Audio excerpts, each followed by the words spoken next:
భారత్ మాతాకి జై. అయ్యా గౌరవ ఎమ్మెల్యే ఆది శ్రీనివాస్ గారు, రాజ్యాంగబద్ధంగా ఎన్నికైన మీరు రాజ్యాంగాన్ని ఉల్లంఘించి కేంద్ర మంత్రి బండి సంజయ్ అన్న గారి గురించి కానీ ప్రధాని మోడీ మీ ప్రధానమంత్రి అని చెప్పి మాట్లాడడం కానీ ఇది రాజ్యాంగాన్ని ఉల్లంఘించినట్టు కాదా? మతాన్ని అడ్డు పెట్టుకొని సంజయ్ అన్న గారిని మాట్లాడడం కాదు.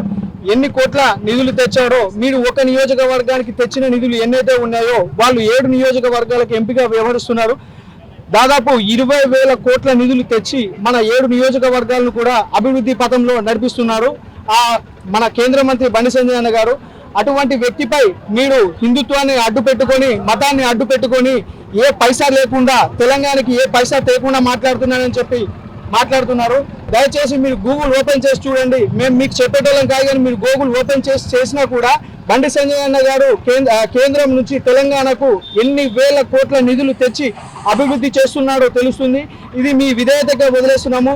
ముందు మన బండి సంజయ్ అన్న గారి నాయకత్వంలో తెలంగాణను ఇంకా ఎంతో అభివృద్ధి పథంలో నడిపిస్తున్నారని చెప్పి ప్రజలందరూ నమ్ముతున్నారు.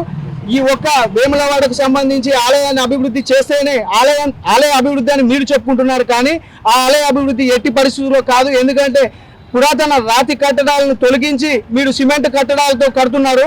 రాతి కట్టడాలు దాదాపు 1000 సంవత్సరాల ఆయుష్ కలిగి ఉంటే మీరు కట్టే సిమెంట్ కట్టడం ఒక 50 సంవత్సరాల నుంచి 60 సంవత్సరాల వరకే ఉంటుంది. భక్తుల మనోభావాలు దెబ్బతీయకుండా ఆలయాన్ని అభివృద్ధి చేయాలని చెప్పి తొందరలో రాజరాజేశ్వర స్వామి వారిని దర్శనం చేసుకునేలా భక్తులకు కలిగించేలా చేయాలని చెప్పి మా బీజేపీ వేములవాడ పట్టణ భారతీయ జనతా పార్టీ తరఫున కోరుకుంటున్నాము.